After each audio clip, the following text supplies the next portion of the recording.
It's coving tips from Plaster Ceiling Roses. Here's how to fill the perfect mitre. Okay, my plaster's now ready to be used, but the first thing I want to do is just dampen down the cornice with a wet brush.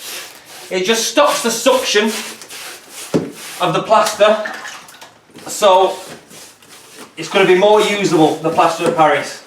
Make sure you're getting that mitre with a wet brush. Everything a good douse. There we go. Now, the way I do it, it's always a two-coat system. I apply the tops and bottoms of the cornice first. I'm applying with a twisting action to squeeze the plaster underneath the bottom of the cornice. Don't worry about getting anything on the face. It's all going to get tidied up in a minute. And there's the top edge. Make sure you squeeze that plaster in behind the cornice.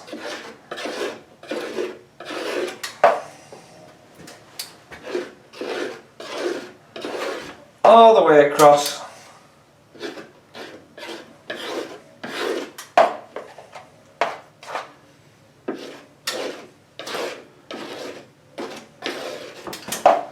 I'll do the other side.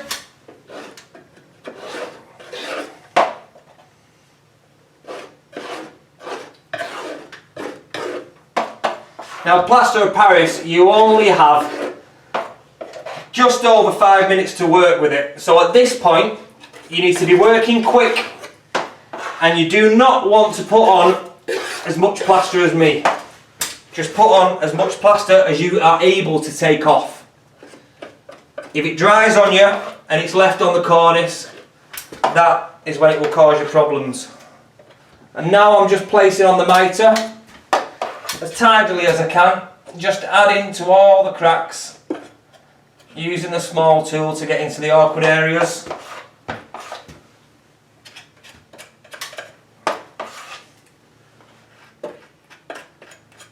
The only thing I haven't filled there are the screw holes, because they can be done last.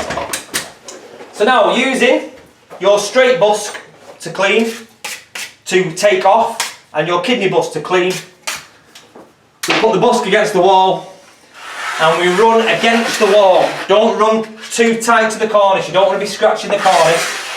It's just taking the plaster off. And again on the ceiling, change it round if you can't fit. Like so. Again off the wall.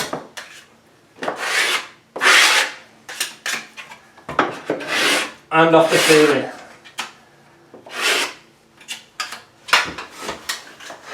Maybe have a little rubbish bag so you can get rid of the excess plaster. Start working the mitre, always keeping your busk at a right angle. Cutting away at the soft plaster that you put in.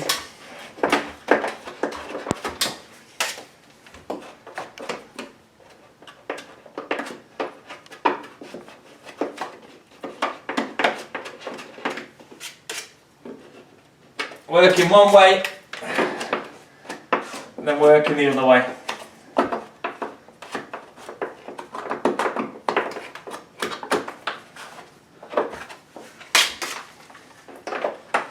If you see any, you want to get all the plaster off the face of the cornice.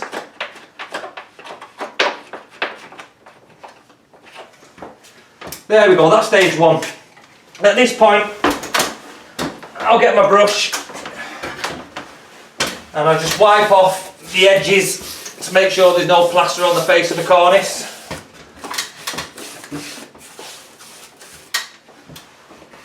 And then it's time to do exactly the same again. Apply the second coat.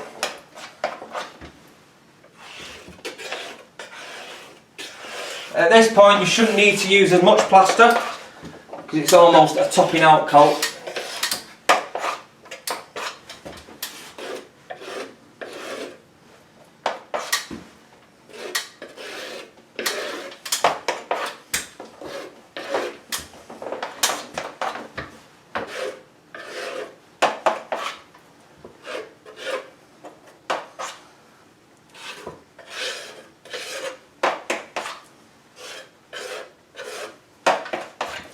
Again, adding the mitre on. Getting into the awkward bits first.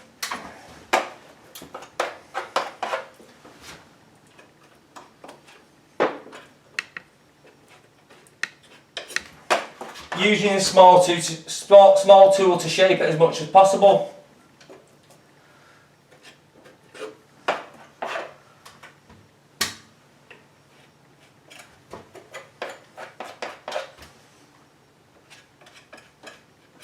And then never forget your screw holes. The screw holes being a little deeper than the tops and bottoms, you need to just squeeze that plaster in there and leave it on till taking off.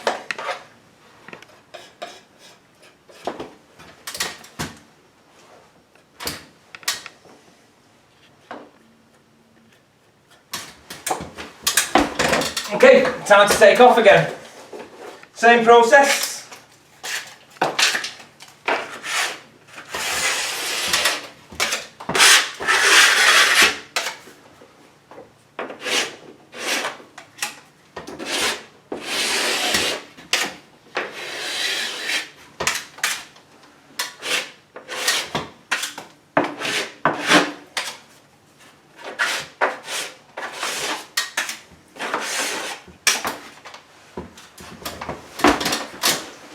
Again, if there's any plaster on the face, just brush it off.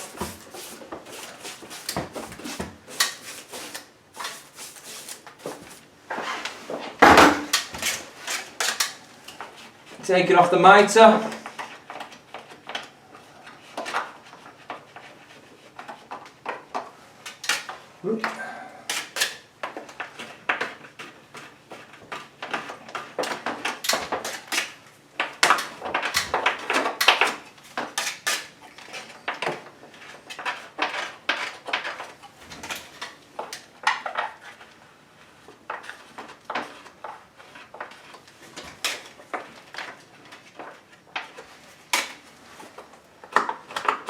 At that point, I've noticed I've not put enough plaster on one of the members, so plaster's still wet, just add some on.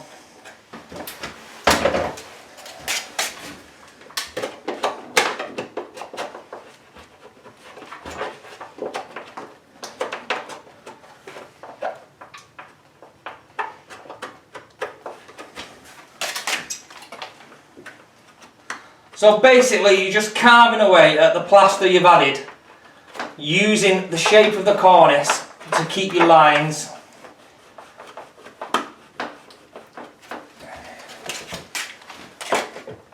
Don't try and be too exact, otherwise you'll be there forever.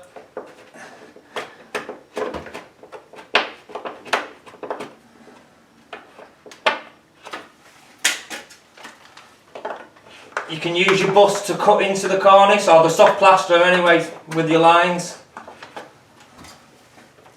Always keeping it at a right angle.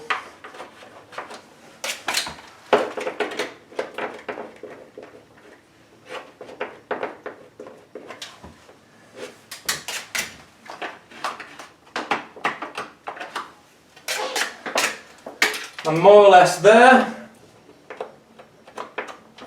Screw holes.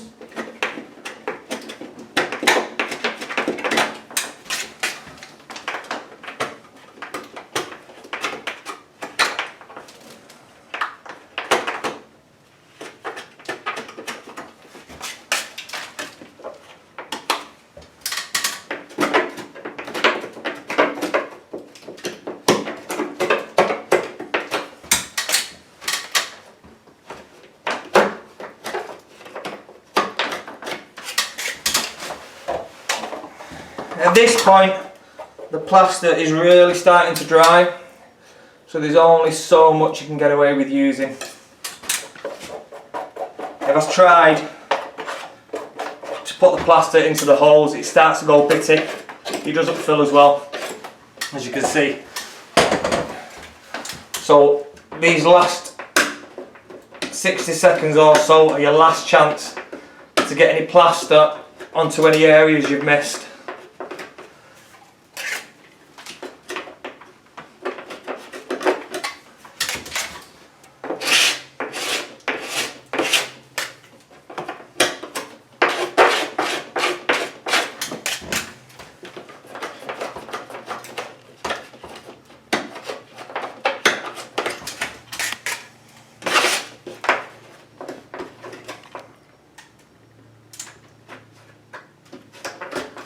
Clean down your walls.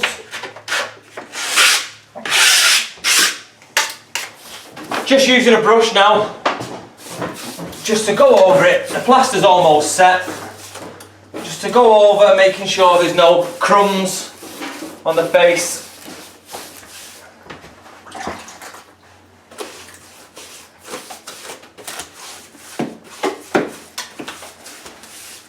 The plaster of Paris that we've used to fill, when dry, will dry exactly the same colour as the cornice itself, which is actually dry. If there are any scars that you've made with your busk or your small tool that you are not happy with, you can always use a wet and dry block or some wet and dry paper. Just give it a little rub here and there if you're a perfectionist like me.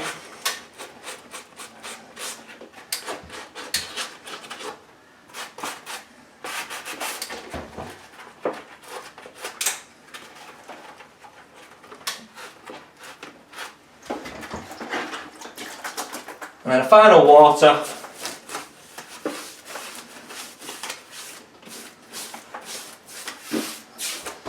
Let it dry for a day.